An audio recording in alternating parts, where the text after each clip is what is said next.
Thank you. একদম একদম একদম একদম আপু, একদম ঠিক আছে। ওকে, সেটা খারাপ লাগেনি, ভালো লেগেছে। তো সেই ভালো লাগা থেকেই মানে মেয়ে তো পাগলের মতন নাচকে ভালোবাসে। তো দুদিন তো আপনি দেখলেন আমি দেবাদ্রিতার মা।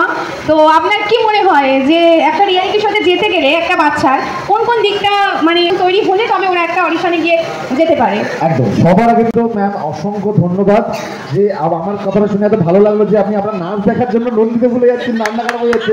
এটা আমার কাছে বিশাল বড় কমপ্লিমেন্ট, মানে এটা আমাকে আমাদের সকলের কাছে এটা একটা হিউজ কমপ্লিমেন্ট।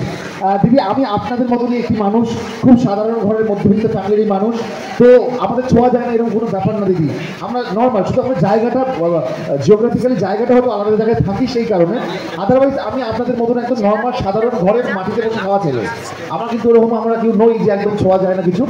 আর দ্বিতীয়ত হচ্ছে যে রইল নাচের বিষয় নিয়ে এবার আসি, সেটা হচ্ছে যে reality show, dance reality show, সবার আগে আমি বলবো ভালোবাসার মধ্যে সব উত্তরটা লুকিয়ে থাকে। তার কারণ কি?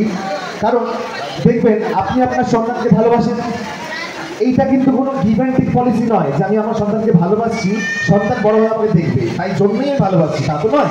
আমি ওকে ভালোবাসি, আমি ওকে ভালোবাসি, তার জন্য কোনো আমার কাছে আমি ওর কাছে কিছু পাবো বলে ভালোবাসি, তা তো নয়। তো ভালোবাসাটা কখনো ব্যবসা হতে পারে না, ভালোবাসাটা ভালোবাসা। ঠিক সেরকমই নাচকে না, নাচ থেকে কিছু পাওয়ার আশা না করে নাচকে ভালোবাসতে হবে। যে কোনো দিক, যে কোনো সন্তানের, যে কোনো, সে নাচ হোক, আঁকা হোক, গান হোক, খেলা হোক, যে কোনো সাবজেক্ট হোক, সেই সাবজেক্টকে ভালোবাসতে হবে। যদি একবার সে ভালোবেসে ফেলে তাহলে সে অটোমেটিক্যালি বুঝে যাবে যে তার কী কী করণীয়, কী কী করতে ইচ্ছা হচ্ছে, সে ঘরে থাকতেই পারবে না। সে অটোমেটিক্যালি নিজের রাস্তা নিজে খুঁজে নেবে, তার জন্য আলাদা করে কোনো কারো কাছে সুযোগ চাইতে হবে না। সে সুযোগ, বাচ্চা যদি কোনো কিছু অ্যাচিভ করতে হয় সবার আগে সেটাকে ভালোবাসতে হবে, এটা গেল এক। দ্বিতীয় হচ্ছে এটার কোনো শর্টকাট নেই, নাচের রিয়েলিটি শোয়ে পৌঁছাতে গেলে খুব প্র্যাকটিস করতে হবে, খুব ডেডিকেশন, হার্ডওয়ার্ক করতে হবে। ফাঁকিবাজি করার জায়গা হবে না, মানে ফাঁকিবাজি করার স্কোপই নেই। মানে ধরুন হঠাৎ করে আমি এখন একটা রিয়েলিটি শোয়ের অ্যাড টিভিতে দেখলাম এবং আমার ইচ্ছা হলো যে আমার বাচ্চাকে আমি অডিশন দিতে নিয়ে যাবো এবং তৈরি করবো, তখন 1-2 মাসে কিছু করা যায় না, সত্যি কথা বলতে গেলে। তার জন্য আমাদেরকে সারা বছর ধরে প্র্যাকটিস করতে হয়, অনেক সাধনা করতে হয়। সেই সাধনা করে তারপর অটোমেটিক্যালি আপনিই বুঝে যাবেন যে আমার বাচ্চা রিয়েলিটি শো যার মতো হয়েছে, তখন নিয়ে যেতে হয়। আসলে কি জানেন তো, মানে আমরা, আপনি যদি বসুন না, কোনো অসুবিধা, বসুন।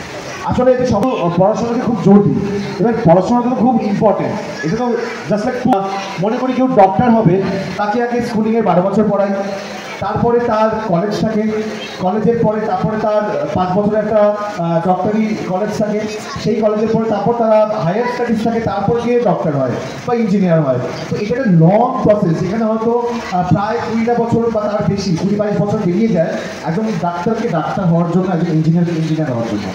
কিন্তু আমরা নৃত্যশিল্পী হওয়ার ক্ষেত্রে বা যে কোনো আর্টিস্ট হওয়ার ক্ষেত্রে এটা ভুলে যাই। আমরা খুব সহজেই